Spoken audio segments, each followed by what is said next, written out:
Hello everyone, it's Moon and Happy New Year. Today I'm budgeting for the month of January and it is definitely crunch time to save for my move, so this is going to be a tight one. My income will also be lower than normal, and I found out today that my restaurant is going to be closing temporarily due to the pandemic. So my income very well may be even lower than what I am projecting here today, especially since my husband Christian and I work at the same restaurant. If this wildly inconsistent income budgeting content sounds good to you, please subscribe. It would mean so much to me.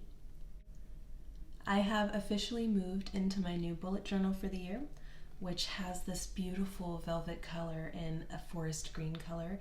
It's from the brand Notebook Therapy. I'll link it below. I'm so happy to have moved into this journal because the pages are thicker and wider, so they'll not only be nicer for me to work with, but also they'll show up on camera with more vibrancy and less ghosting and bleed through on the pages. So here is my spread for my budget this month, and I'm showing you the page next to it because I'm trying something new, or old rather. I will be tracking my expenses for the month with this very bare bones list format, which I actually used years ago when I first began to track my expenses.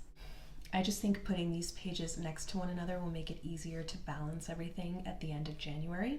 I have posted a video on my channel showing how I track my expenses, and that setup was wildly different than what you see before you. I've recently come to suspect that setup might be a little more complicated than it needs to be and just a little jumbled in terms of its structure.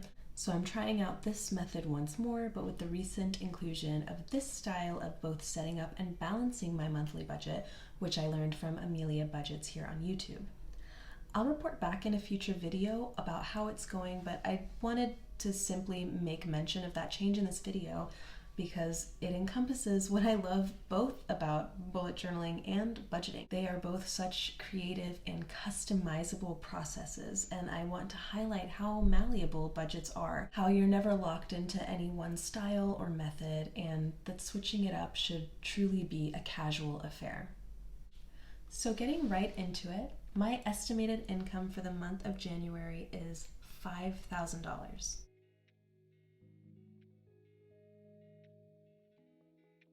If this is your first time here, I am married and I'm budgeting for our combined income for my husband and myself.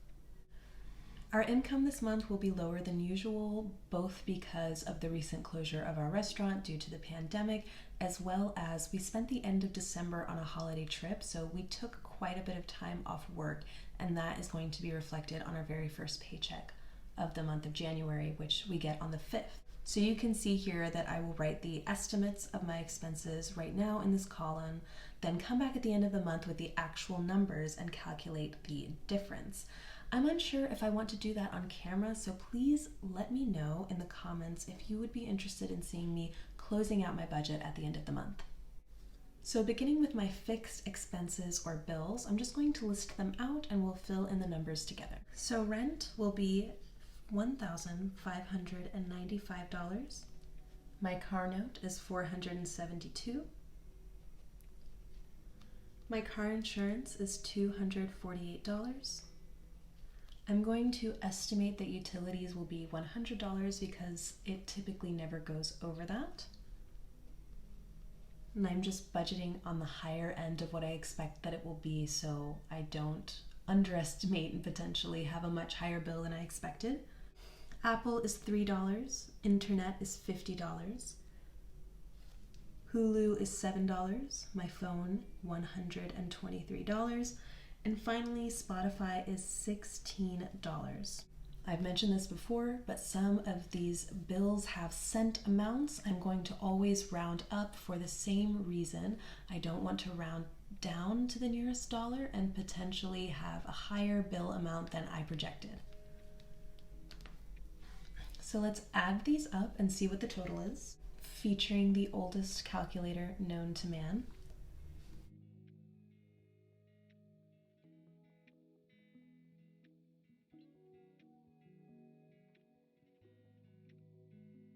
So that's $2,614 for bills this month.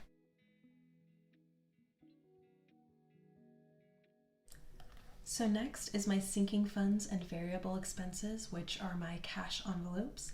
And I'll only be listing the sinking funds that I'm going to be contributing to this month, as opposed to writing them all down just to put zeros beside them. For my variable expenses, I have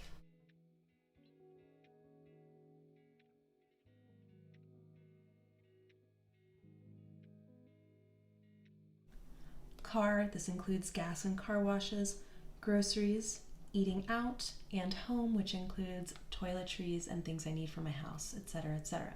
The sinking funds that I'm going to contribute to this month will be as follows.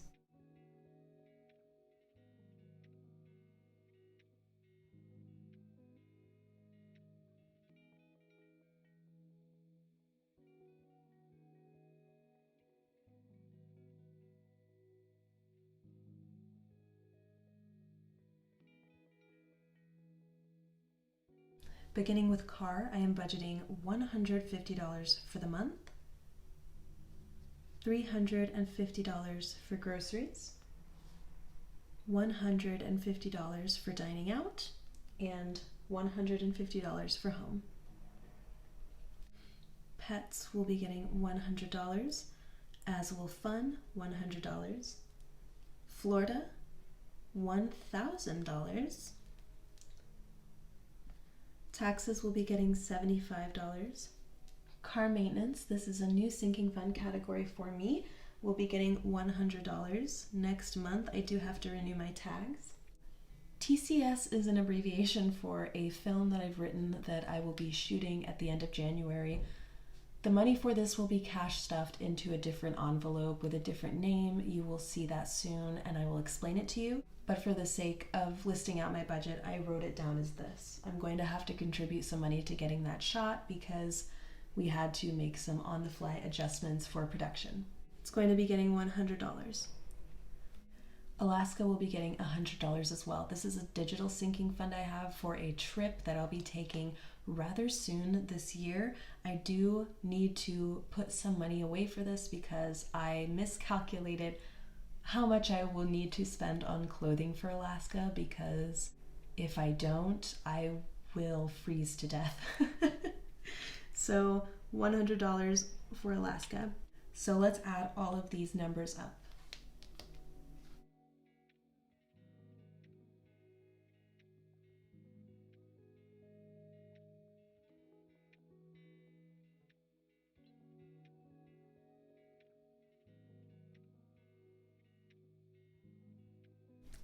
So that equals $2,375. Let's subtract both of this and our fixed expenses from our total monthly income.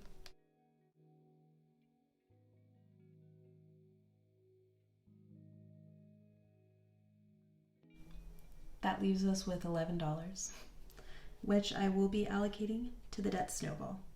So this total should be $2,386. When we combine all of these numbers, 2386 plus 2614, we have $5,000. So this gives us a zero-based budget. This right here, this is rare for me. I usually put a lot more towards debt. However, my cross-country move is next month, so for all intents and purposes, the debt snowball is essentially frozen until I move. If you are new here, debt snowball goes to my last remaining debt, which is my car loan. I am still paying the monthly payment, so I'm still paying it down. But for both January and February, I truly doubt that I will be able to put any significant amount towards it. This notion has actually made me quite uncomfortable, and I resisted the idea of freezing my debt payment a lot because it goes against my plans, and in a way, it feels like it makes me go against my own words. I have been so committed to paying off my debt that it feels wrong to stop putting everything I possibly can towards it. And after some time of reflection, I came to the conclusion that, this is temporary. I will have the rest of the year to be diligent and aggressive with my debt payment. But for these 2 months, while I'm in the throes of complete change, I have to accept that my priorities need to shift. And I need to be gentle with myself and allow my plans to shift without judging myself, because frankly, that's just how life goes sometimes. I'm proud of how far I have come with all of this, and I will get where I'm going. The journey being a little windy is par for the course, and it's probably going to make for a better story when it's all said and done anyhow.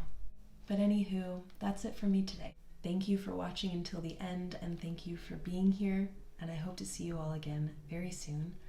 And until then, bye you guys.